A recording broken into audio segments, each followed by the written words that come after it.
Quero compartilhar hoje com vocês a história de um fariseu, de um maioral entre os judeus. Eu estou falando de Nicodemos.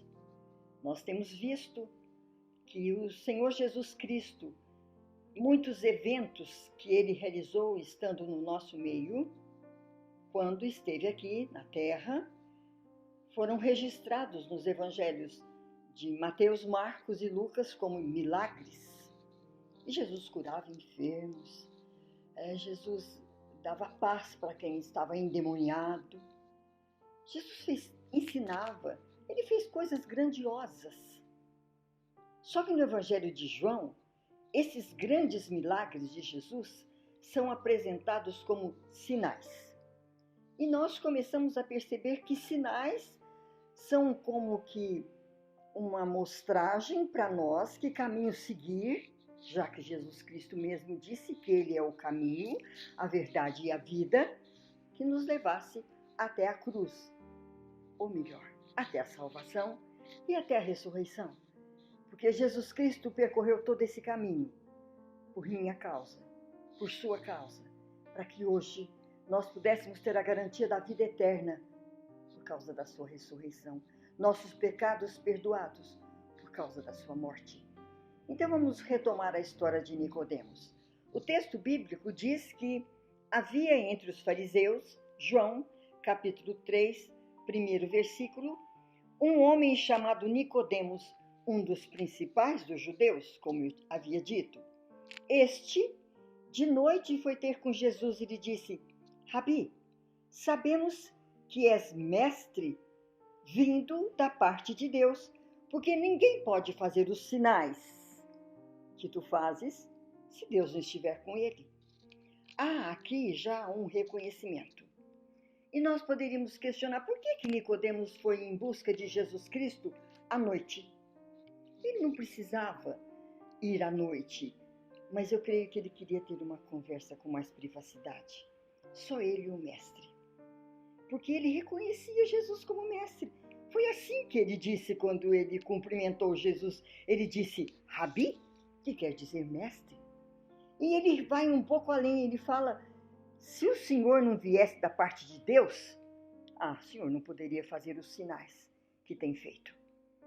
E nesse momento, como ele usa sinal no plural, eu creio que Nicodemos ficou sabendo que Jesus Cristo tinha feito em Caná da Galileia. Lembra? No casamento que Jesus Cristo foi e que faltou vinho e que ele disse para os servos, enchei as talhas de água. Que talhas? Eram tantas assim? Eram talhas de purificação. Era um cerimonialismo judaico. E quando Jesus tira a água por um milagre e coloca o vinho, porque a água foi transformada, ele estava dizendo, acabou o cerimonialismo. Nicodemos deve ter sabido disso, porque Nicodemos presenciou sim o segundo sinal. E o segundo sinal deve ter deixado Nicodemos estarrecido, porque Jesus Cristo entra no átrio do templo, ali no pátio, que antecedia a entrada no templo, e derruba a mesa dos cambistas. Ele confeccionou uma cinta, um azorrague, e ele esparrama os animais saem perdidos, correndo no meio do pátio, as pombas voando, o dinheiro esparramado no chão, e todos muito assustados. E Jesus Cristo olhou para eles com aquele olhar que eles estavam para Jesus Cristo de Nazaré, e Jesus disse, derruba esse templo, e em 3 dias eu reconstruo. Nicodemos deve ter pensado, como? 46 anos levou para deixar o templo do jeito que está? E ele disse que em 3 dias, e todos os fariseus e todas as pessoas presentes ouviram isso de Jesus. Era a ocasião da Páscoa. De todos os lados chegavam pessoas para comemorar a Páscoa em Jerusalém, no templo. Ali eles ofereciam sacrifícios. E Jesus disse, derruba o templo? Mas como derrubar o templo? Então acabou o sacrifício? Não tem mais sacrifício? Exatamente isso que Jesus estava dizendo. Não tem mais sacrifício. Eu sou o sacrifício. Jesus aceitou o que João tinha dito: eis o Cordeiro de Deus que tira o pecado do mundo. Ele sabia que ele era o Cordeiro, mas o povo não sabia. Os fariseus não aceitaram. Como? Não vai ter mais morte de cordeiros? Por volta da Páscoa, nessa ocasião, matava-se 250 mil animais como sacrifício ao Senhor. E Jesus fala: pode parar. O sacrifício sou eu. Eu vou morrer. E num período de 3 dias eu vou ressuscitar. Era o período que ele falou, de sexta a domingo. Domingo, Jesus Cristo ressuscita e nos garante a vida eterna. E Nicodemos está com esses 2 sinais. Acabaram-se o cerimonialismo judaico, com a transformação de água em vinho, no sangue do Cordeiro, que tira o pecado do mundo. E agora o templo pode ser derrubado, que em Jesus Cristo nós teríamos garantida a nossa salvação e a nossa ressurreição. E Nicodemos continua a falar. Jesus Cristo, no versículo 3, diz assim: em verdade te digo, que se alguém não nascer de novo, não pode ver o reino de Deus. Imediatamente, Nicodemos disse: como? Como é que eu vou nascer de novo? Eu sou velho, sou grande, como é que eu vou entrar de novo no ventre da minha mãe? E Jesus a isso respondeu: o que nasce da carne é carne. O que nasce do Espírito é Espírito. E quem não nascer da água e do Espírito não pode entrar no reino de Deus. E Jesus continua no versículo 8, ele diz: o vento sopra onde quer, importa-vos nascer de novo. E agora Jesus questiona Nicodemos, dizendo assim: tu és mestre em Israel e não entendes essas coisas? E que coisa tremenda! Porque Jesus faz Nicodemos pensar um pouco. Escuta, você é mestre e não está entendendo o que eu estou falando? Você é um dos maiorais dos judeus. Pensa, Nicodemos. Todo o Velho Testamento aponta para Jesus. Pensa um pouco, Nicodemos. Onde aparece água?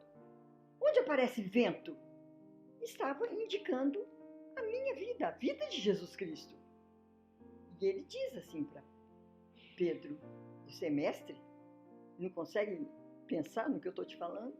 E aí Nicodemos começa a pensar e ele vai lá no início de todas as coisas. Porque no princípio as coisas estavam todas num caos. Não é isso que nós encontramos no primeiro versículo do Gênesis? No princípio criou Deus os céus e a terra. E a terra era sem forma e vazia. E o Espírito de Deus pairava sobre as águas, porque estava tudo um caos. É isso que nós lemos nos versículos 1 e 2 do capítulo 1 de Gênesis. Imediatamente Nicodemos pensa: caos, água, espírito. E de repente começa o relatório de tudo que Deus fez. Deus Pai, Deus Filho, Deus Espírito Santo, criando todas as coisas. E aparece água e aparece espírito. E ele vai na continuidade da criação e ele se depara com aquele boneco que Deus fez de barro. O que é barro?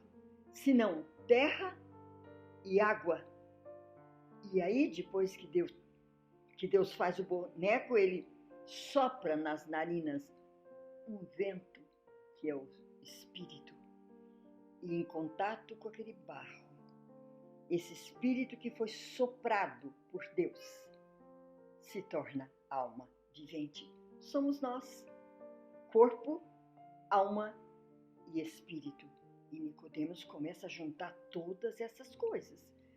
E ele começa a perceber que, de fato, onde tem água, onde tem Espírito e o sopro de Deus, tem vida.